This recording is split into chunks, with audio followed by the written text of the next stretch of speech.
When did you truly think you were about to die? My friend Lydia begged me to go to her comedy show because her YouTube stalker had been sending increasingly unhinged messages, and she was scared to be out alone.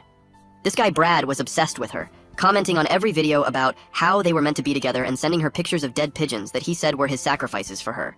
We had dinner before her show, and Lydia kept checking over her shoulder, showing me his latest messages about how beautiful she looked in yesterday's video, how he could hear her voice whispering to him when he touched himself. I told her I'd be with her the whole night, but she couldn't relax, barely touching her food. During the show, she killed it on stage, but I could see her scanning the audience between jokes, looking for him. Nothing happened though, and by the time we left the venue at 11, she was saying maybe she'd been paranoid for nothing. We had no idea what was in store for us. The parking garage was across the street, one of those concrete structures with flickering lights and no security after 10. We took the elevator to the 4th floor where we'd parked, the doors opening to a completely empty level, just rows of concrete pillars and shadows. Our footsteps echoed as we walked toward her car at the far end, and I made a joke about horror movies that made Lydia nervous laugh. We were halfway there when we heard whistling behind us, some slow melody that bounced off the walls, making it impossible to tell where it was coming from. Lydia grabbed my arm hard enough to hurt and walked faster, but the whistling got louder, closer, and then stopped completely, which was somehow worse. A man stepped out from behind a pillar 20 feet away, tall and skinny in a hoodie, holding his phone up, recording us. "Lydia!" he called out, his voice cracking with excitement. "It's me, Brad, from your comments." "I've been waiting for you." Lydia was trembling against me, and I stepped in front of her, telling him to back off, but he kept walking toward us with the phone raised. "You look even prettier in person," he said. "I knew you'd come here. You parked here in your video from 2 months ago. I've been waiting every night." My heart was pounding as we backed toward her car, but he followed, getting closer, saying how he'd watched every video hundreds of times, how he knew everything about her, her coffee order, her gym schedule, her sister's name. Lydia was crying and fumbling for her keys while I kept myself between them, but he was getting more agitated that she wouldn't talk to him. "I've supported you since the beginning," he screamed. 3 years. I deserve this." He lunged forward and I shoved him back hard, making him drop his phone, and it shattered on the concrete. His face went from desperate to furious, and he pulled something from his pocket that flashed silver in the dim light. "You're going to talk to me," he said, his voice different now, darker, controlled. We reached Lydia's car and she clicked the unlock button, but nothing happened. She tried again, pressing it frantically, but the lights didn't flash and the doors stayed locked. Brad was 10 feet away now, and I could see it was a knife in his hand. One of those hunting knives with a serrated edge. Lydia tried her physical key, but it wouldn't turn, like something was jammed in the lock.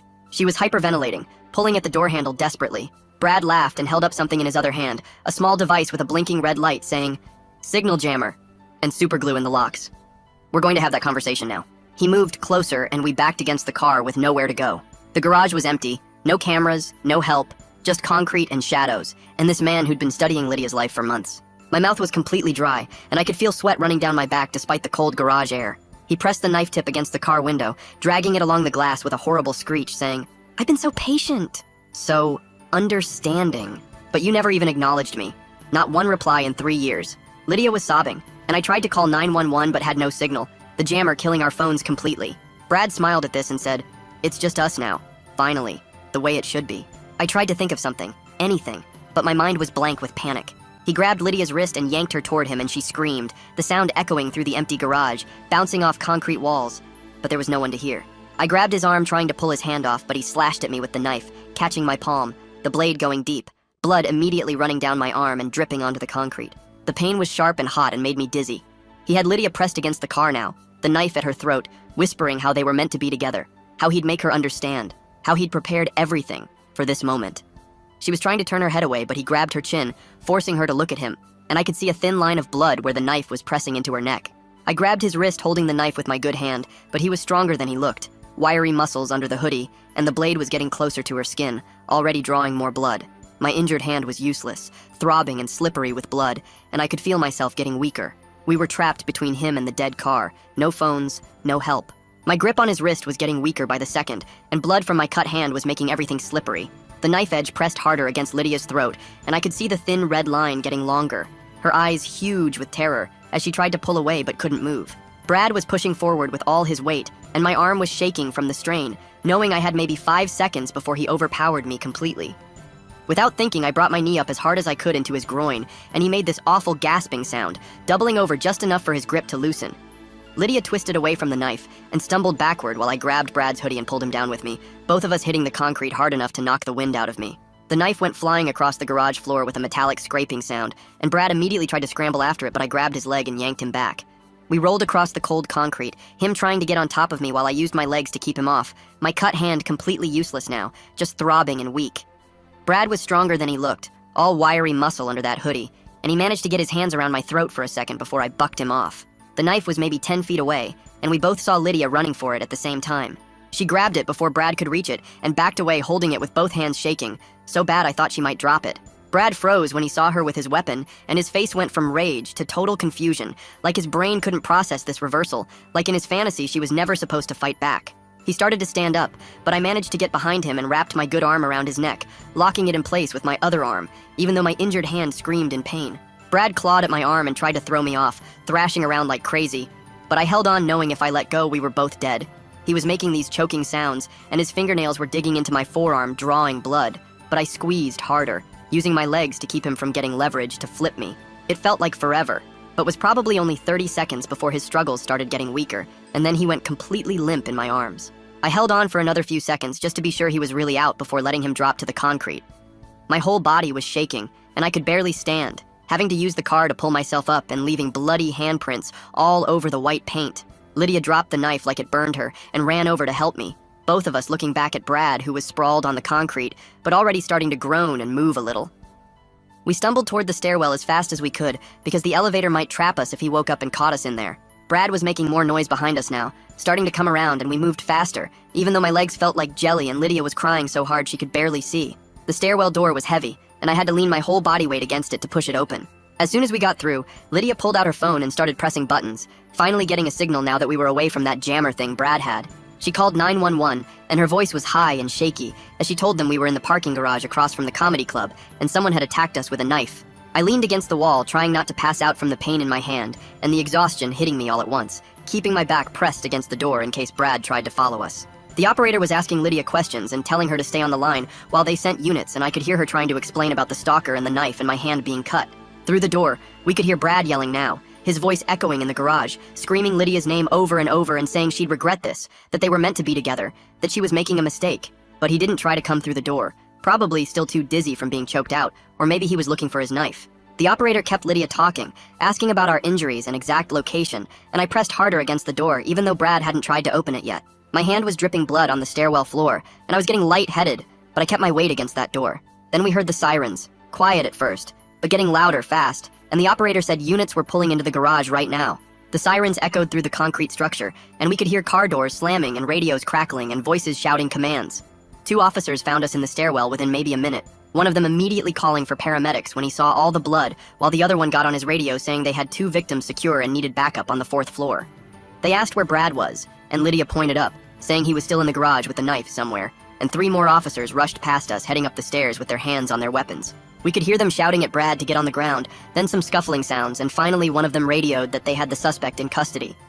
The paramedic came up the stairs a minute later and took one look at my hand before pulling out a roll of gauze and telling me to sit down on the concrete steps. She wrapped it tight, while Lydia stood next to the officers telling them everything that happened, her voice steady even though I could see dried blood on her neck from where Brad's knife had pressed.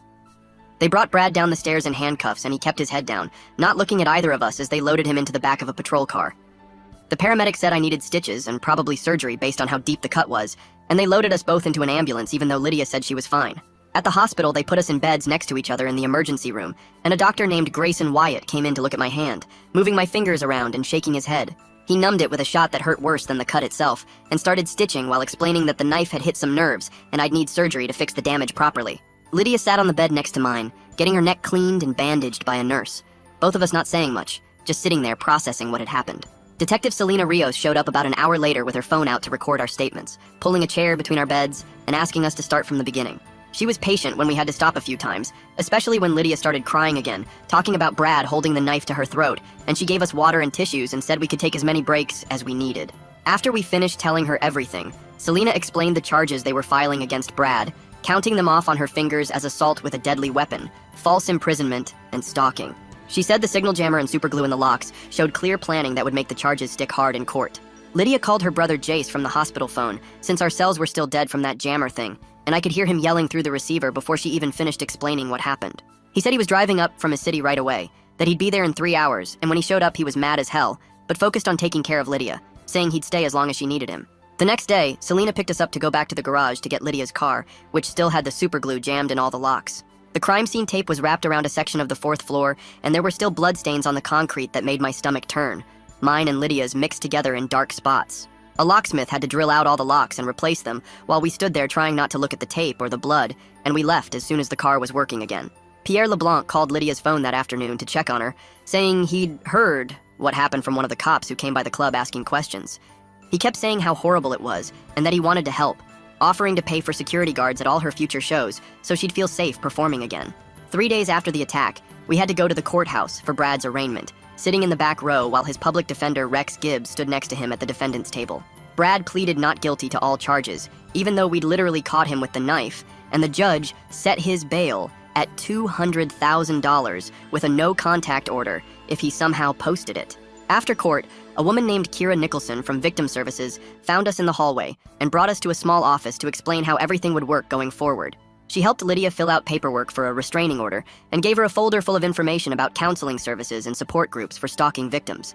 Kira was calm and organized, walking us through each step of what would happen with the criminal case and making sure we understood our rights as victims. My hand surgery got scheduled for the following week, and the surgeon warned me during the consultation that I might not get full feeling back in my fingers because of how the nerve damage looked on the scans.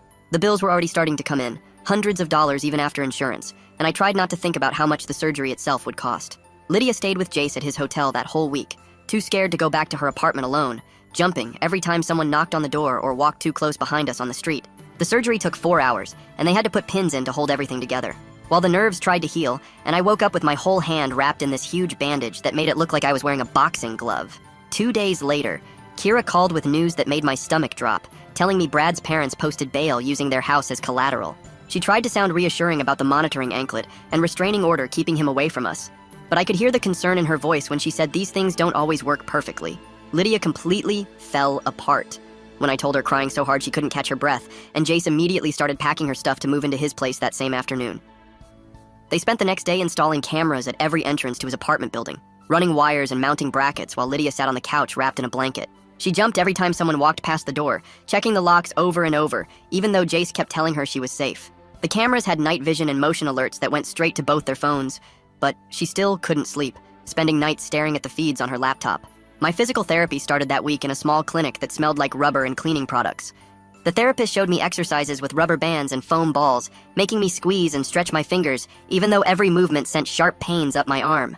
She kept saying I was lucky the nerve damage wasn't worse, but lucky felt like the wrong word when I couldn't even hold a coffee cup without shaking. The exercises were supposed to rebuild strength and flexibility, but progress was so slow, I could barely tell anything was changing. 3 weeks after Brad got out, we met with prosecutor Natalia Bergman in her office downtown. She had files spread across her desk and walked us through how the trial would work, explaining she was confident about getting a conviction based on the evidence. She warned us that Rex Gibbs would try to minimize what Brad did, probably arguing it was just romantic obsession that went too far, not real criminal intent. Natalia said juries sometimes buy into that story if they don't understand how dangerous stalking really is, so we'd need to be clear about the fear and planning involved. Meanwhile, someone posted about the attack on a YouTube drama channel, and Lydia's comment section exploded overnight. Most people were supportive, sending messages about staying strong and calling Brad a monster, but some idiots actually blamed her for leading him on by being friendly in her videos. They said she should have known better than to smile so much or share personal stories if she didn't want attention, which made me so mad I had to stop reading. Lydia deleted the YouTube app from her phone, but the comments kept coming, hundreds every hour. Pierre called a few days later saying he'd arranged for Lydia to perform again at a smaller venue with extra security. He'd hired 2 guards and installed metal detectors at the doors, promising everything would be safe and controlled. Lydia was nervous, but determined not to let Brad take comedy away from her, practicing her set in Jace's living room while he pretended to be the audience. The night of the show, we got there early to check all the exits and meet the security guards. The metal detectors beeped constantly as people arrived, and the guards checked bags and patted down anyone who set them off. Lydia went on stage looking confident, starting strong with jokes about online dating and weird roommates. But halfway through her set, she suddenly stopped mid-sentence, staring at someone in the back row. Her face went white and she took a step backward, the microphone shaking in her hand. It was just some tall guy in a hoodie who looked vaguely like Brad from a distance, but she couldn't recover, stumbling through 2 more jokes before walking off stage 5 minutes early. She was embarrassed and angry at herself, but I told her it was completely normal to see him everywhere after what happened. Rex Gibbs filed a motion the next week, claiming Brad had mental health issues that affected his judgment during the attack. The paperwork said he'd been diagnosed with something called delusional disorder and couldn't understand that Lydia didn't actually want a relationship with him. Natalia called us right away, explaining this was a common defense tactic that almost never works because mental illness doesn't eliminate criminal responsibility. She said even if Brad genuinely believed Lydia loved him, he still chose to buy a knife, jam the locks, and attack us, which showed he knew what he was doing was wrong. I went back to work with my hands still wrapped in bandages, trying to type reports with basically 1.5 hands. Every email took forever, and I kept making mistakes, hitting wrong keys or dropping things when I forgot I couldn't grip properly. My boss was understanding, saying to take whatever time I needed, but I could feel my performance slipping and worried about keeping my job if this lasted much longer. The physical therapy was helping slowly, but I still couldn't make a fist or hold anything heavier than a pencil without pain shooting through my palm. Then 3 weeks before the trial was supposed to start, Lydia got a letter at Jace's apartment with no return address. Inside was a handwritten note from Brad, passed through some third party to get around the restraining order. He apologized for scaring her, but said she'd misunderstood his intentions, that everything he did was out of love and she'd realize that someday. The letter went on for 3 pages about their destiny together and how the trial was just a misunderstanding that would get sorted out. Selena came to pick up the letter as evidence, saying she'd immediately report this to the court since it was a clear violation of the no-contact order. She looked tired and frustrated, mentioning that Brad's parents had been calling the station, claiming their son was persecuted for being in love. The next morning, Natalia called to say she'd filed an emergency motion about the letter, and the judge wanted to see us that afternoon. We drove to the courthouse and waited outside the courtroom, while Brad's parents sat across from us, his mother crying into tissues. The bailiff called us in, and Brad was already there in an orange jumpsuit, looking thinner than before, with dark circles under his eyes. The judge read the letter out loud, his voice getting harder with each line about destiny and misunderstandings. He looked at Brad and asked if he understood what a restraining order meant. Brad started talking about how Lydia had smiled at him in a video once, proving she wanted him to reach out. The judge cut him off and revoked his bail right there, ordering him back to county jail until trial. Brad's mother sobbed louder as they led him away in shackles, and he kept looking back at Lydia with this weird smile. We walked out feeling safer, but Lydia still made me check her car before she got in. That night at Jace's apartment, she installed 2 more deadbolts on the door, even though Brad was locked up. She couldn't sleep without checking the locks every hour, getting up to test each one and peek through the blinds. Kira gave us the name of a therapist who worked with stalking victims, and Lydia made an appointment for the next week. The therapist's office was in a secure building with a doorman and cameras everywhere, which helped Lydia relax enough to talk. She met with the therapist twice a week, learning breathing exercises and ways to manage the constant fear. The therapist explained that checking locks was normal after trauma, but they worked on reducing it gradually. Meanwhile, my hand was getting better, and the surgeon said I could remove the bandages after 6 weeks. When the nurse unwrapped it, the scar was thick and pink, running diagonal across my palm like someone had drawn on it with a marker. I could bend my fingers now, but couldn't make a tight fist, and gripping things still hurt. The surgeon tested my strength and sensation, saying I'd gotten back about 70% function, which was better than he'd expected. Physical therapy helped, but the therapist warned I'd probably never get full strength back in that hand. 2 months before trial, Natalia met with us at her office to discuss a possible plea deal. She said she'd offered Brad 5 years in prison if he admitted guilt to all charges. Rex Gibbs had presented it to Brad, but warned us he was being difficult about accepting any responsibility. Natalia thought Brad might take it to avoid the risk of a longer sentence at trial, but she wasn't holding her breath. While we waited for Brad's decision, Lydia slowly started making YouTube videos again from Jace's apartment. She filmed in a corner with no windows or identifying features, just a plain white wall behind her. Every video was recorded in one take because she was too nervous to edit, afraid of spending hours looking at herself on screen. She turned off all comments and set up a post office box 3 towns over for any fan mail. Her subscriber count actually went up after local news covered the attack, which made her feel weird about the whole thing. Pierre called to book her at a bigger venue, saying people wanted to support her after what she'd been through. The new place held 500 people and sold out in 2 days, but Lydia felt conflicted about profiting from trauma. She needed the money though, since she'd been too scared to work her day job, calling in sick for weeks. Pierre hired 3 security guards for the show and had them check everyone's ID at the door. During the show, Lydia killed it, turning her fear into comedy that had everyone laughing and crying. She didn't mention Brad directly, but talked about dating and trust in ways that hit different now. 3 weeks before trial, we had to go to a pre-trial hearing about evidence and witnesses. Brad sat at the defense table staring at Lydia the entire time, not even pretending to look away. His eyes followed her every movement, tracking when she shifted in her seat or tucked her hair behind her ear. The judge noticed and told Brad twice to face forward, but he'd turn back to stare within seconds. Finally, the judge threatened to remove him from the courtroom if he didn't stop, and Rex Gibbs had to physically turn Brad's chair away from us. After the hearing, Kira met with us to prepare victim impact statements for sentencing. She gave us worksheets with questions about how the attack affected our daily lives, our work, our relationships. Writing it all down was harder than I expected, seeing the list of ways Brad had changed everything. My hand cramped up trying to write with a pen, so I had to type one-handed on Kira's laptop. Lydia broke down twice trying to describe her fear, having to take breaks to walk around the building. Kira said these statements would help the judge understand the real impact during sentencing if Brad got convicted. The next week, Natalia called with frustrating news about the plea deal. Brad had rejected it completely, insisting on going to trial because he believed Lydia would forgive him once she heard his side. Rex Gibbs had tried to convince him, but Brad was certain a jury would understand true love. Natalia said this happened sometimes with stalkers who couldn't accept reality, but it meant we'd definitely be going to trial.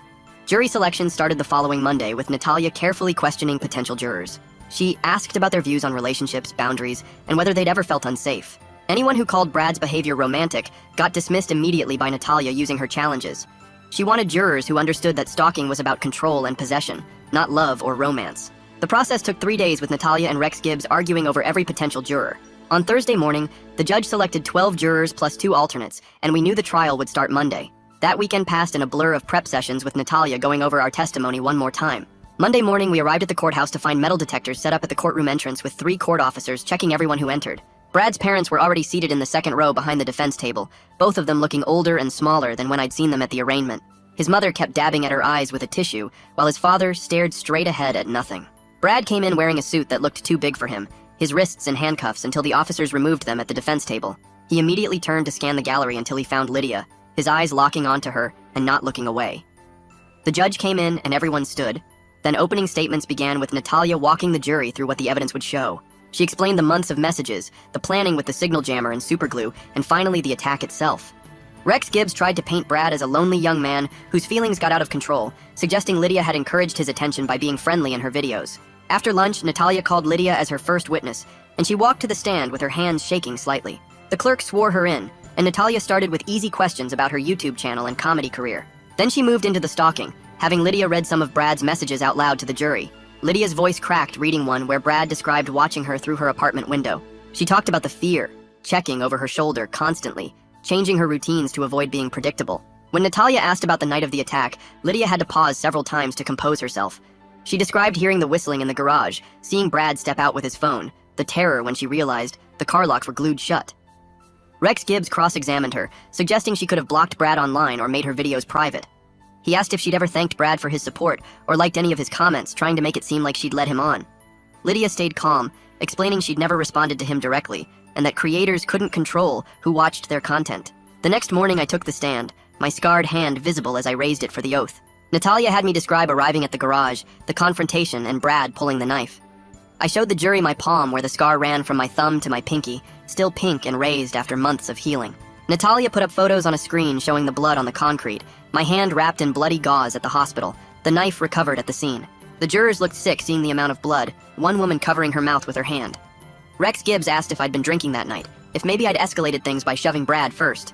I explained Brad had lunged at us with a weapon, and I'd defended us, nothing more. Wednesday afternoon, Rex Gibbs called Brad to testify despite clearly not wanting to. Brad took the stand eagerly, leaning toward the microphone like he'd been waiting for this moment. He started rambling about destiny, how he and Lydia were meant to be together, how her videos were secret messages just for him. He insisted the knife was just for protection, that he'd never really hurt Lydia, that I was the violent one for attacking him. The prosecutor barely had to cross-examine him because Brad kept talking, digging himself deeper with every word. He told the jury Lydia would forgive him once she understood his love, that 3 years of devotion meant something, that they'd be together eventually. The judge had to tell him several times to just answer the questions asked. Thursday morning, both sides gave closing arguments, Natalia methodically laying out the evidence while Rex Gibbs made a weak plea for lesser charges. The judge gave the jury instructions, and they filed out to deliberate just before lunch. We waited in a conference room, Lydia pacing back and forth while I sat with my hand throbbing from the stress. 2 hours later, the clerk called us back because the jury had reached verdicts. They filed in without looking at Brad, which Natalia said was a good sign for us. The judge asked the foreman to read the verdicts, and he stood, paper shaking slightly in his hands. Guilty of assault with a deadly weapon, guilty of false imprisonment, guilty of stalking, guilty on every single charge. Brad jumped up shouting that Lydia would regret this, that she'd need him someday, that they were meant to be together. The officers grabbed him, wrestling him back into handcuffs while he kept screaming about true love and destiny. His mother sobbed while his father finally put his arm around her, both of them looking broken. The judge thanked the jury and set sentencing for 3 weeks later, remanding Brad back to custody. 3 weeks crawled by until the sentencing hearing arrived on a rainy Tuesday morning.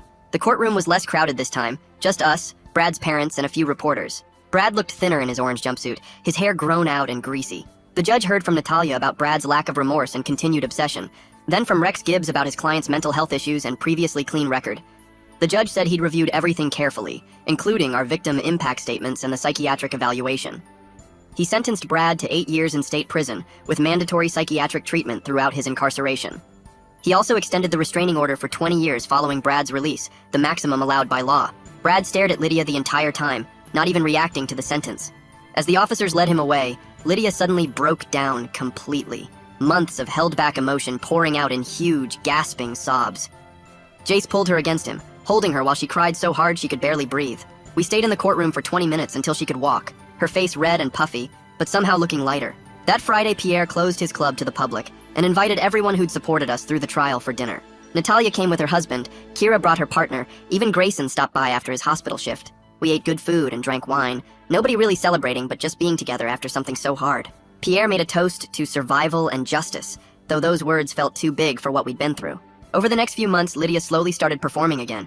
First just 5-minute sets at open mics, then longer slots as her confidence rebuilt. She added material about the experience, turning the darkest moments into comedy that helped her process everything. The audiences connected with her honesty about fear and recovery, laughing and crying with her. My hand therapy continued twice a week, painful exercises to stretch the scar tissue and rebuild strength. The therapist said I'd reached about 85% function, which was better than initially expected, but meant I'd always have limitations. The scar would be there forever, a thick line across my palm that ached when it rained. 3 weeks later, Lydia called to say she'd found an apartment with good security on the 3rd floor of a building with cameras everywhere. Jace drove up to help her move in and spent the whole weekend installing extra locks and a doorbell camera that sent alerts to her phone. She signed up for self-defense classes at a gym downtown and went twice a week even when her schedule got busy. The instructor showed her how to break holds and where to hit to cause the most pain if someone grabbed her. I helped her practice the moves in her living room until they became automatic responses. She still jumped at unexpected sounds but refused to let fear control her life anymore. Her comedy sets got better as she worked through the trauma on stage, turning the darkest parts into jokes that made people laugh and cry. Pierre booked her for bigger venues, and she started selling out shows, her story connecting with audiences who'd been through their own scary stuff. 6 months after the attack, she headlined a 1,000-seat theater, the biggest show of her career. She stood on that huge stage and dedicated the performance to other stalking survivors, saying nobody should have to live in fear of someone who claims to love them. Half the ticket sales went to victim services to help people going through what we'd survived. The crowd gave her a standing ovation before she even told her first joke. I sat in the front row watching her own that stage, proud of how far she'd come from crying in that garage. Around that time, I met someone at physical therapy who was recovering from a car accident. She noticed my scar during exercises and asked about it without being pushy. We started talking during sessions, and she understood why loud noises made me tense up. She never got upset when I checked locks twice or wanted to the park near exits. We took things slow, but it felt good to connect with someone who got that trauma. Changes you. She came with me to Lydia's shows and they became friends too, bonding over recovery stories. Lydia's YouTube channel exploded after she posted a video about the stalking and trial. She gained 100,000 subscribers in a month, people drawn to her honesty about surviving something terrible. She was careful though, filming in neutral locations and never showing anything that could identify where she lived or worked. Comments stayed turned off, but she read emails from fans who shared their own stalking experiences. She made videos, responding to their questions about healing and setting boundaries with people who don't respect them. The channel became bigger than it ever was before Brad, proof that he hadn't destroyed what she'd built. One afternoon, Natalia called while I was at work to tell us Brad had been attacked by another inmate. He was in the medical wing for a week, then moved to protective custody permanently. She said this happens sometimes to guys who hurt women, that other prisoners had their own code about that stuff. Lydia and I talked about it over coffee and realized we felt nothing about the news. Not happy, not sad, just empty of any feelings about him at all. He'd taken up so much space in our heads for so long, but now he was just some guy in prison. We'd moved past needing updates about his life or caring what happened to him. The only thing that mattered was that he couldn't hurt us anymore. Lydia and I stayed close, checking in every few days even when life got busy. We had dinner once a week, sometimes with my girlfriend and Jace when he was in town. There was something about surviving that night together that bonded us deeper than regular friendship. She thanked me constantly for saving her life, but I knew she'd saved mine too by fighting back and staying strong.